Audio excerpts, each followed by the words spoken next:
Welcome to my channel Fazza Poems. Subscribe now.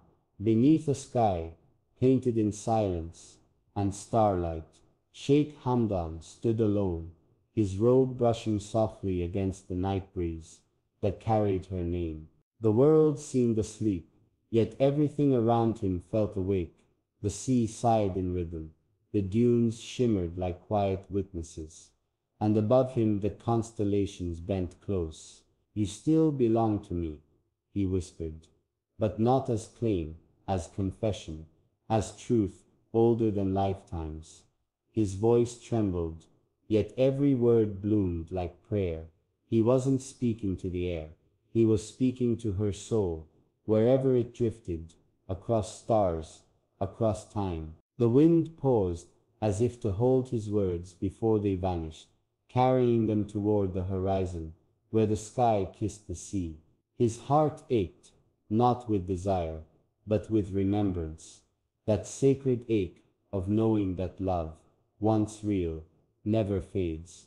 It only changes its form, and in that moment, even the stars seemed to sigh, their light bending to touch his tears, turning pain into devotion. He closed his eyes, and the desert became a dream, one where he could still feel her presence, like moonlight brushing against his skin. Her laughter, once soft as sand, echoed faintly through memory's corridors.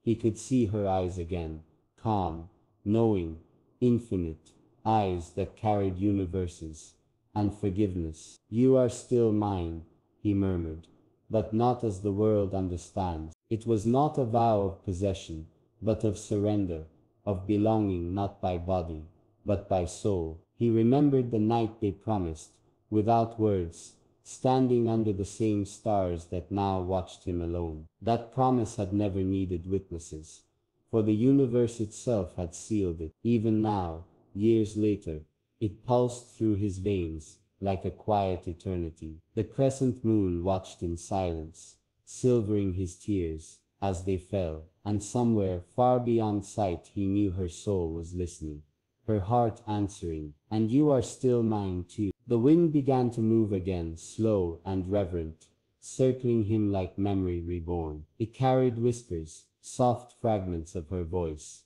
blending with the sighing dunes and the restless sea. Hamdan smiled faintly, not out of joy, but from the strange peace that follows recognition. Love, he thought, was not about holding on, it was about being found in absence. Every breath he took felt like her, every heartbeat echoed the rhythm of a bond no time could undo. He lifted his gaze to the stars and spoke once more, his tone softer than before.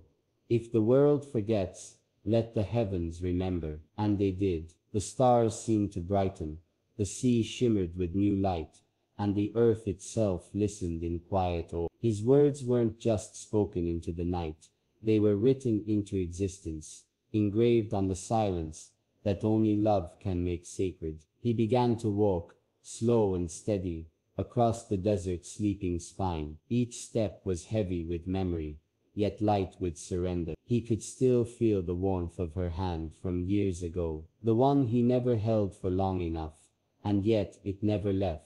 He thought of the letters never sent, the poems she inspired, but never read, and still, none of it felt lost. In love's quiet mathematics, nothing ever disappears.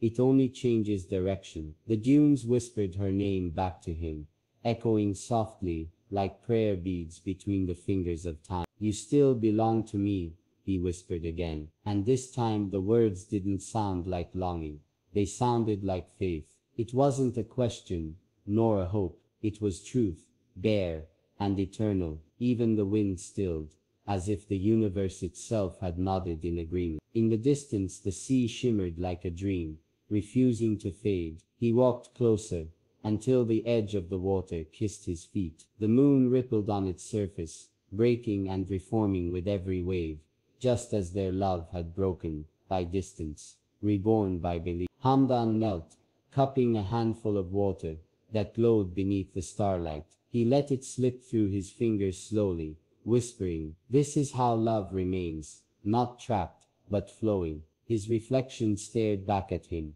eyes glistening with a mixture of lust and gratitude. She is everywhere, he thought, in the wind, the stars, the silence between my words. He smiled, a sad, peaceful smile, the kind one wears when they finally learn that love's greatest strength is its ability to endure without needing proof. Above him the stars began to shift, forming shapes that felt achingly familiar. Two souls, intertwined, reaching for each other across the night. He watched, breath caught in reverence, realizing that the universe was not just listening, it was remembering. The same stars that had witnessed their first glance now bore witness to his vow reborn. "We are still written," he whispered, his voice barely audible, over the sea's sigh. The stars shimmered brighter, as if answering in light. In that sacred silence, he felt her near again, closer than breath, softer than thought. The wind moved once more, tracing the outline of his face, the way her touch once did, and for a moment that stretched beyond time, the desert, the sea, and the stars all breathed as one, love's eternal trinity. He looked down at the sand, and saw her name, not written by hand, but drawn by wind. The sight broke him open, yet held him whole. His heart trembled under the weight of wonder,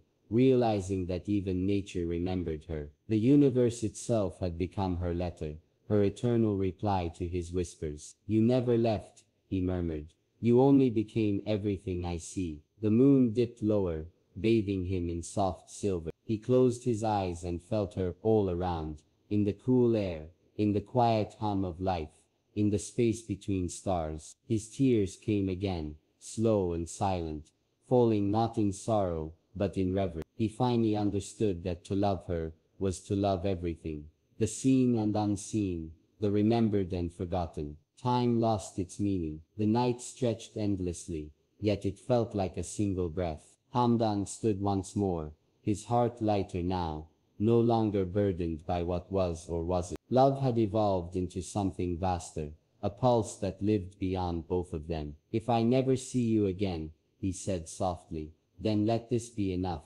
to know you live in everything I touch." He lifted his hand toward the stars, fingers trembling, as if to hold their glow. The wind carried his whisper upward, and for a brief instant, one star flared brighter than the rest, as though heaven itself had answered. He smiled again, the kind of smile born, not from happiness, but from divine understanding. The world was quiet, but within that stillness, he could hear eternity breathe. When dawn began to rise, painting gold over the blue, Sheikh Hamdan turned back toward his horse. Behind him, the stars faded, but not their message. He took one last glance at the sea, now calm, shimmering like peace itself, and whispered, "Good night, my forever." He didn't say goodbye. Love like this never ends. It only changes where it lives. The wind wrapped around him as he rode away, carrying her name in invisible letters across the desert's spine. And though he was alone, he felt her heartbeat in every gust, her laughter in every ripple of sand. The world would move on, kingdoms would rise and fall, but their love, that quiet starlit vow, would remain untouched. Because some bonds, once spoken under the stars, belong not to time, but to forever.